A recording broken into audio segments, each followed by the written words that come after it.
Hi friends, welcome to కొత్తగా చందమామ కథలు. ఈరోజు మనం విచిత్రమైన వ్యాధి అనే కథ చెప్పుకుందాం. చాలా కాలం కిందట ఒకానొక పల్లెలో శాయమ్మ, గంగన్న అనే పేరు గల పేద దంపతులు ఉండేవారు. వాళ్ళకి పిల్ల జల్ల లేరు. ఇద్దరికి ముసలితనం కూడా సమీపిస్తోంది. గంగన్న మొదటి నుంచి ముక్కోపి. ఇక వయసు ముదురుతున్న కొద్దీ మనిషితో పాటు ఆ కోపం కూడా ముదరబారుతూ వస్తుంది. చీటికి మాటికి చెరుబురులాడ్డం, అనవసరంగా కవ్వించి భార్య శాయమ్మ మీద చెయ్యి చేసుకోవడం అతనికి నిత్యకృత్యమైపోయింది. అసలే సంతానం లేదనేది శాయమ్మకు ఒక పెద్ద చింతగా ఉంది. దీంతో పాటు మొగుడు గంగన్న కసురుకోవడం, మాటకు ముందోసారి వెనకోసారి దెబ్బలాడడం మరీ బాధగా ఉంది.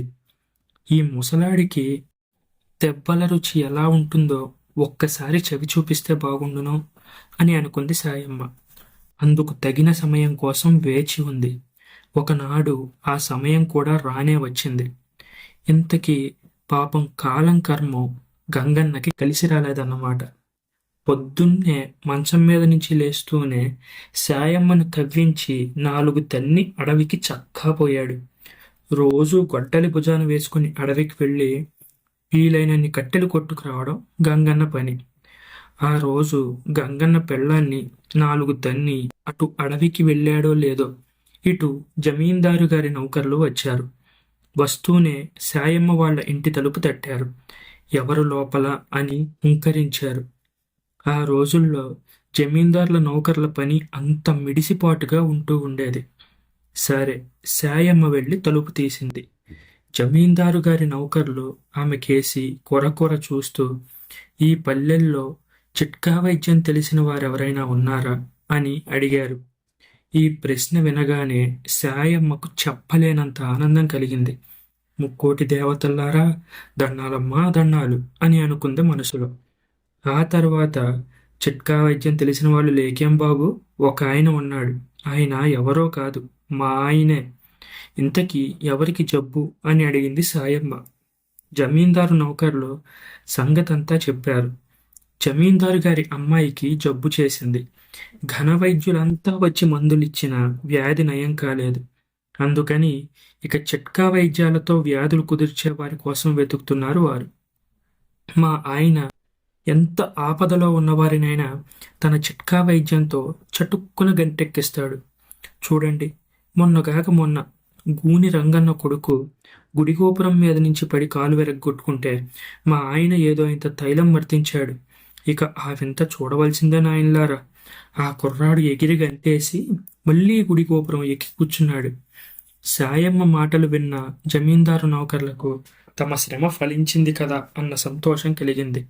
అతను ఎక్కడ ఉన్నాడు అంటూ వాళ్ళు వేగిరపడ్డారు. కట్టెలు కొట్టి తెచ్చేందుకని అడవికి వెళ్ళాడు అని చెప్పింది సాయమ్మ. అయ్యో, అంతటి ఘరానా వైద్యుడు కట్టెలు కొట్టుకోవడమా? వినడానికి చాలా వింతగా ఉందే అన్నారు జమీందారు నౌకర్లు. వింతేమిటి నాయనా, విచిత్రం అన్నది సాయమ్మ. తర్వాత తలా చేతులు అటూ ఇటూ ఆడిస్తూ, ఆయన అందరి వైద్యుల వంటివాడు కాదు. ఒక్కోసారి అచ్చం రైతులాగా దుస్తులు వేసుకుంటాడు. వీలు చిక్కిందా తను వైద్యం చేస్తున్న రోగుల దగ్గర నుంచి మాటామంతి లేకుండా పారిపోతాడు. పైగా ఈ మధ్య అసలు తనకు వైద్యమే తెలియదంటూ వాళ్లతోనూ వీళ్లతోనూ అంటున్నాడు. ఇక జమీందారు గారి అమ్మాయి అదృష్టం. మీ చేతి కర్రలకు బాగా పని చెప్పారంటే తను వైద్యుణ్ణని ఒప్పుకోక ఎక్కడికి పోతాడు అన్నది సాయమ్మ. ఆమె చెప్పిందంతా విని జమీందారు నౌకర్లు నవ్వారు. వాళ్ళలో ఒకడు, నువ్వు చెప్పింది నిజమే, తెలివిగల వాళ్ళని కొందరిని చూస్తున్నాం కదా, వాళ్ళకి తెలివితో పాటు తలతెక్క కూడా ఉంటుంది. తరువాత జమీందారు నౌకర్లు అడవిలోకి వెళ్ళారు. వాళ్లకు కట్టెలు కొడుతున్న గంగన్న కనిపించాడు. నువ్వేనా గంగన్నవి అని వారు ఎంతో మర్యాదగా అడిగారు. అవును కాదు అన్నాడు గంగన్న మొహం చిట్లించి. అతనితో మీకేం పనో ముందు తెలిస్తే తప్ప అతనెవరైంది మీకు తెలియదు అన్నాడు అనుమానంగా వాళ్ళకేసి చూస్తూ.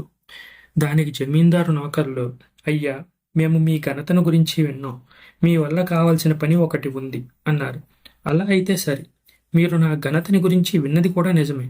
కట్టుగొయ్యలు, నాగటి తుంపలు చెక్కడంలో నేను మొనగాణ్ణి అన్నాడు గంగన్న. అంతటి ఘనవైద్యులు మీరు ఇలా మాట్లాడడం ఏమీ బాలేదు అన్నారు జమీందారు నౌకర్లు. బహుశా వీళ్ళెవరో పిచ్చివాళ్ళై ఉంటారు అనుకున్నాడు గంగన్న. వైద్యుడేంటి, నేనెప్పుడు వైద్యం చేశారనే అన్నాడు. జమీందారు నౌకర్లు ఒకరి మొహాలు ఒకరు చూసుకున్నారు. ఆమె చెప్పింది నిజమే అనుకున్నారు. ఇంకే, మరుక్షణంలోనే చేతి దుడ్డుకర్రలు గంగన్న ఒంటి మీద పడ్డాయి. కుర్రోమయ్యో, నేను వైద్యుని కాదు బాబోయ్ అని గంగన్న గోల పెట్టాడు.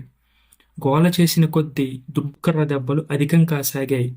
చివరికి వైద్యుణ్ణి అని ఒప్పుకోక తప్పింది కాదు గంగన్న. ఆ తరువాత నౌకర్లు గంగన్నను సరాసరి జమీందారు దగ్గరకు తీసుకుపోయారు. జమీందారు సంతోషంగా గంగన్నకు ఎదురువచ్చి, వైద్యాచార్య, నేను చాలా కష్టంలో ఉన్నాను. మీకోసమే ఎదురు చూస్తున్నాను. రండి రండి అంటూ భవనంలోకి ఆహ్వానించాడు. గంగన్నను రోగి ఉన్న గదిలోకి తీసుకెళ్లిపోయారు. అమ్మ, మీ ఒంట్లో ఎలా ఉంది అని అడిగాడు గంగన్న జమీందారు కూతుర్ని. ఆమె వినబడి వినబడనట్లుగా ఏదో గొణికింది. అమ్మాయి మాట్లాడే భాష ఏదో గాని నాకు ఒక్క ముక్క కూడా అర్థం కాలేదు అన్నాడు గంగన్న విస్తుపోయి. అందుకు జమీందారు వినయంగా, అయ్యా, అమ్మాయికి హఠాత్తుగా ఒక్కసారిగా మాట పడిపోయింది. వివాహ ముహూర్తం నిర్ణయించాం కూడా. అవతల మాట పోతుంది. నేను గట్టి చిక్కులో పడిపోయాను. ఇంతకీ అమ్మాయికి పట్టుకున్న వ్యాధి ఏంటంటారు అన్నాడు. వ్యాధికి ఏముంది, మాట పడిపోవడమే అన్నాడు గంగన్న. వ్యాధికి కారణం ఏమిటో సెలవిస్తే అన్నాడు జమీందారు. అందుకు గంగన్న తల పంకిస్తూ, కారణం ఏముంది, నేలకు పనిచేయడం మానేసింది. అందుకు గల కారణాలను గురించి వాల్మీకి బాగా రాశాడు. ఆయన చాలా గొప్పవాడు. ఒక్క అంగుళం పాటి నాకంటే పొడసరి. మీకు సంస్కృతం వచ్చా? ఓహో, రాదా? సరే, ఈ వ్యాధిని గూర్చిన సర్వం ఒక్క సంస్కృత పదంలో ఇమిట్ చేశాడు ఆయన. నాలుకను కదిలించే నాళాలు కొన్ని మన శరీరంలో ఉంటాయి అన్నాడు గంగన్న గుక్క తిప్పుకోకుండా. తరువాత శరీర శాస్త్రం మీద తాపీగా ఒక చిన్న ఉపన్యాసం కూడా ఇచ్చాడు. జమీందారు అంతా విన్నాడు. నాకు ఒక చిన్న సందేహం ఉంది. మీరు శరీర శాస్త్రం గురించి చాలా విషయాలు చెప్పారు, బాగానే ఉంది. కానీ మనిషికి గుండెకాయ కుడివైపున ఉంటుందంటారంటే ఎడంవైపున కదా అన్నాడు అనుమానంగా. అందుకు గంగన్న తడుముకోకుండా, అవును, పూర్వకాలంలో అలాగే ఉండేది. కానీ ఇప్పుడంతా పిదపకాలం కదా, అంతా తారుమారు అనేశాడు. తెలియక అడిగాను, క్షమించండి. నేనేదో పాతకాలపు మనిషిని. ఈ మధ్య వస్తున్న మార్పులు అంతగా నాకు తెలియవు అన్నాడు జమీందారు. తరువాత గంగన్న జమీందారు కూతురు చేతినాడి పరీక్షించి, రోగం ఇంకా ప్రారంభ దశలోనే ఉంది. అన్నం ముద్దలు ముద్దలుగా చేయించి మజ్జిగలో ముంచి తినిపించండి. టక్కున గుణం ఇస్తుంది. రామచిలుకద తినే ఆహారం అదే కదా, అవి ఎంత చక్కగా మాట్లాడతాయి అన్నాడు ఆశ్చర్యంగా. జమీందారుకు గంగన్న మీద గురి కుదిరింది. వద్దన్న బలవంతాన అతనికి చాలా ధనం ఇచ్చాడు. వీలు కుదిరినప్పుడు మరోసారి వచ్చి రోగిని పరీక్షించవలసిందని కోరాడు. జమీందారు చేసిన గౌరవానికి గంగన్న చాలా సంతోషించాడు. అనుకోకుండా అంతధనం లభించినందుకు ఆనందిస్తూ అతడు ఇంటికి వచ్చేసరికి వాకిటి ముందు నిలబడి ఉన్న ఒక యువకుడు కనిపించాడు. గంగన్న ఆ యువకుణ్ణి, ఎవరు నువ్వు అని గదమాయించి అడిగాడు. అయ్యా, మీరు గొప్ప వైద్యులని తెలిసి వచ్చాను. జమీందారు కూతురుకు మాట పడిపోవడం అనేది ఒట్టి మాట. వాళ్ళ తండ్రి నిశ్చయించిన వరుణ్ణి చేసుకోవడం ఇష్టం లేక అలా మాట పడిపోయినట్టు నటిస్తోంది. ఆ అమ్మాయి నేను వివాహం చేసుకునేందుకు లోగడే ఒప్పందం చేసుకుందాం అని ఆ యువకుడు అన్నాడు. ఆ యువకుడు చెప్పిందంతా విని గంగన్న ఎంతగానో ఆశ్చర్యపోయాడు.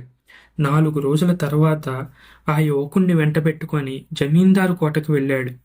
జమీందారు ఎదురు వచ్చి వారిద్దరిని కూతురు ఉన్న గదికి తీసుకెళ్లాడు.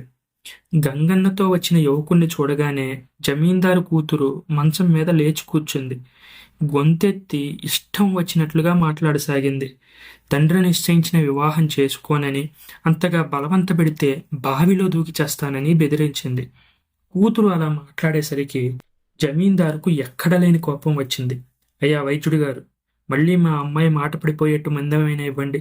ఈ వాగుడు వినలేక చెవులు దిబ్బిళ్ళు పడుతున్నాయి అన్నాడు ప్రాధేయపడుతూ.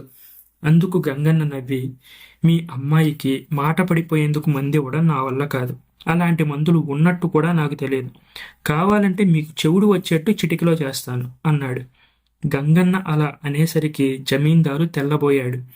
ఇక చేసేది లేక కుమార్తె ఇష్టపడిన యువకుడికే ఆమెను ఇచ్చి వివాహం చేసేందుకు సమ్మతించాడు. గంగన్న ఇంటికి వచ్చాడు. భార్యతో తన వైద్యం సంగతి, సంపాదించిన డబ్బు సంగతి చెప్పాడు. తన ఎత్తు పారనందుకు సాయమ్మ మొదట్లో విచారించింది. కాని తరువాత భర్త తెలివితేటలు మెచ్చుకోసాగింది. గంగన్న కూడా ఆ రోజు నుంచి భార్యను కొట్టడం మానేశాడు. ఈ కథ మీకు నచ్చినట్లయితే దీన్ని లైక్ చేయండి, మీ ఫ్రెండ్స్ అందరికీ షేర్ చేయండి. అలాగే మన ఛానల్ని సబ్స్క్రైబ్ చేసుకోవడం మాత్రం అస్సలు మర్చిపోకండి. Thank you friends.